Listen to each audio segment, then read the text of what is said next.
Bonjour, nous sommes le mardi 23 juillet 2024 et nous allons parler de la Russie et du Yémen.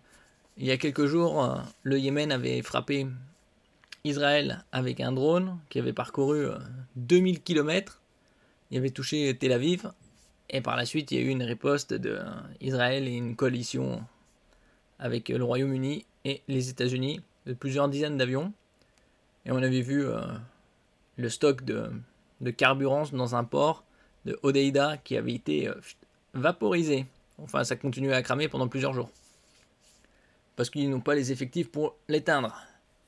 Là, la Russie envisage de fournir des missiles anti-navires supersoniques, c'est-à-dire supérieurs à 1280 km/h aux rebelles Houthis. N'oubliez pas de vous abonner pour plus de news nationales, européennes et internationales sur ce monde merveilleux dans lequel nous vivons.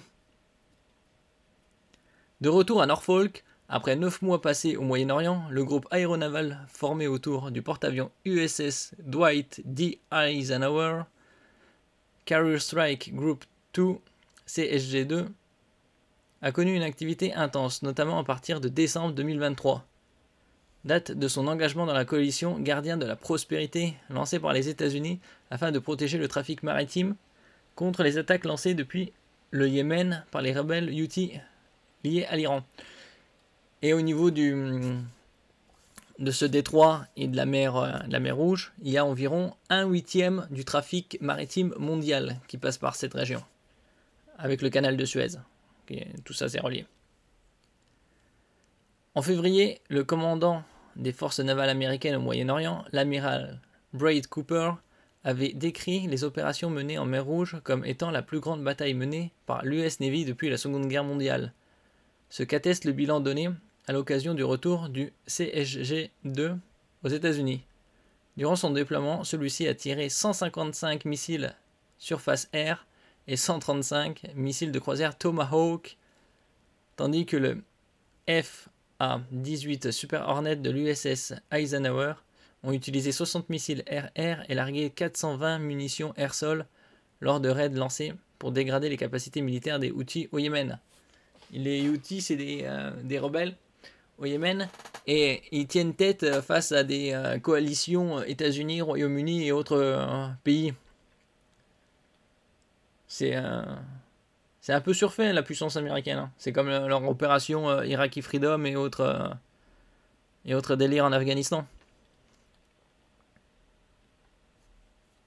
Ils ont dépensé des milliers de milliards pour des résultats. Bon. D'un autre côté, est-ce vraiment cherche-t-il vraiment la paix ou à pacifier la région?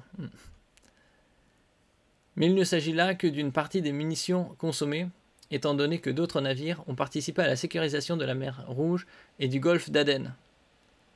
Que ce soit dans le cadre de la coalition Gardien de la Prospérité ou de l'opération navale européenne UE NAVFOR Aspide, au sein de laquelle les frégates de la Marine nationale ont tiré une vingtaine de missiles surface-air Aster. Cela étant, au début du printemps dernier, l'intensité des attaques menées par les Houthis au moyen de munitions téléopérées, MTO, de missiles balistiques, de missiles anti-navires et de drones de surface chargés d'explosifs a baissé. Oui, ça fait déjà pas mal d'années qu'ils sont en conflit. Le Yémen avec l'Arabie Saoudite, ça doit faire une bonne décennie. Il y a eu pas mal des centaines et des centaines de milliers de morts. Il y a eu des cas de choléra, de la famine. Bon, ça faisait un peu de bruit par-ci par-là, enfin entre guillemets, mais sans grande intervention internationale pour régler la situation. À quoi sert l'ONU? Tout ça, c'est des institutions de façade. On ne sait pas exactement quel était le niveau de leur stock de missiles et de drones au début de leur campagne. Il est donc difficile de savoir exactement où est leur arsenal. L'Iran est probablement en train de les réapprovisionner, avait alors affirmé un responsable militaire américain. Oui, le Yémen est allié de l'Iran, qui sont également alliés du Liban. Mais cette accalmie n'aura pas duré.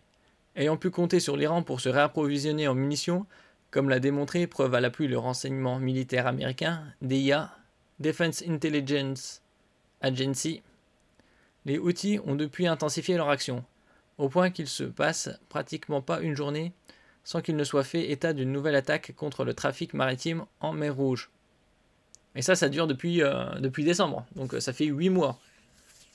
Comme s'ils ne pouvaient pas, avec tous leurs drones, tous leurs satellites, identifier les zones et faire du bon carpet bombing. Bon, parce qu'ils ont un intérêt qu'il y ait des conflits dans la région pour justement justifier leur présence.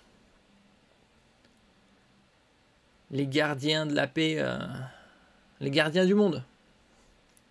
Cette semaine, 2 pétroliers ont en fait les frais, dont le Chios Lion, battant pavillon du Liberia, qui, endommagé par un drone de surface suicide, est en train de perdre la cargaison de pétrole qu'il transportait. Il a eu de la chance de ne pas s'enflammer et exploser. Hein. Depuis qu'ils ont lancé leur campagne en mer Rouge, les Houthis ont endommagé au moins 30 navires, dont certains n'avaient aucun lien avec Israël, les États-Unis et le Royaume-Uni, et en ont coulé 2. Bon, des navires qui passent par là, ça est toujours une bonne cible. Cela étant, les rebelles yéménites ne se contentent plus d'attaquer le trafic maritime, quitte à provoquer des catastrophes environnementales dont les populations locales sont les premières victimes. Après, il y a plus de 30 millions d'habitants au Yémen.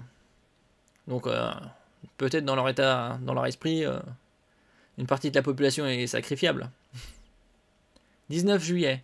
Ils ont en effet revendiqué une attaque menée contre Tel Aviv, Israël, avec un nouveau type de drone appelé Jaffa. Jaffa comme dans Stargate. En retour, le ministre israélien de la Défense, Yoav Gallant, a promis de faire payer de façon décisive et par surprise quiconque essaie de faire du mal à Israël. Au passage, un autre pays est directement impacté par les attaques Houthis, l'Égypte. En effet, les revenus de l'autorité du canal de Suez ont chuté de 23% depuis un an, pour tomber à 7,2 milliards de dollars contre 9,4 milliards lors du précédent exercice. Oui, ça avait déjà baissé pas mal avant. À un moment, ça avait atteint pas loin de 50%.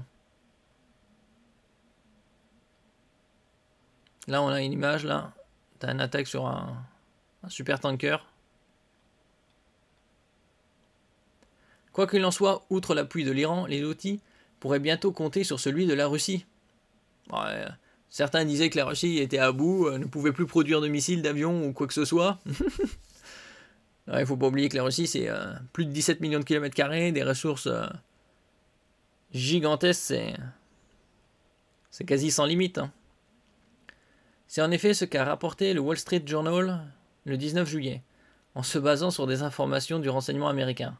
En effet, Moscou envisagerait de leur fournir des missiles anti-navires supersoniques, probablement des Yahont, désignation du P-800 Onyx, pour l'exportation, capable d'atteindre des cibles à 300 km de distance. A noter que, selon Reuters, le Hezbollah, la milice chiite libanaise, a déjà réussi à s'en procurer. Pour le moment, aucun transfert d'armes n'aurait encore été réalisé, mais 2 responsables américains ont confirmé auprès du quotidien que des émissaires Houthis avaient été vus à Moscou et que la livraison de ces missiles, si elle doit se faire, emprunterait les voies de contrebande iranienne. Bon, comme toujours, hein, quand il y a un trafic d'armes, ils vont pas faire ça au plein jour en risquant de se faire alpaguer. Toujours d'après le Wall Street Journal, l'administration américaine mène un effort diplomatique impliquant un pays tiers afin de tenter de persuader Vladimir Poutine, le chef du Kremlin, de ne pas se joindre à l'Iran pour fournir des armes aux Houthis. Vladimir Poutine aura certainement dit arrêtez de fournir des armes à l'Ukraine alors. Sans doute que ce pays tiers, que les responsables sollicités par le journal ont refusé d'identifier, est l'Égypte. Pour rappel, en juin, M. Poutine avait évoqué la possibilité de fournir des armes dans des régions du monde où seront frappées les installations sensibles des pays qui aident militairement l'Ukraine. Ce qui est tout à fait logique. Par ailleurs, dans un courrier confidentiel adressé à Lloyd Austin, le chef du Pentagone, le général Eric Kurilla, le patron du commandement américain pour le Moyen-Orient et l'Asie centrale, US CENTCOM, a estimé que les opérations menées dans la région ne parvenaient pas à dissuader les Houthis de lancer des attaques contre les navires en mer Rouge, et que, par conséquent, une approche plus large serait nécessaire. Plus large à quel point? Ils vont utiliser des B2, des B52, faire du carpet bombing de masse, utiliser des Moab. Hein. Tout ça, ils pourraient le régler s'ils le voudraient. Hein. Ils font passer quelques drones, ils identifient quelques points stratégiques, et c'est fini.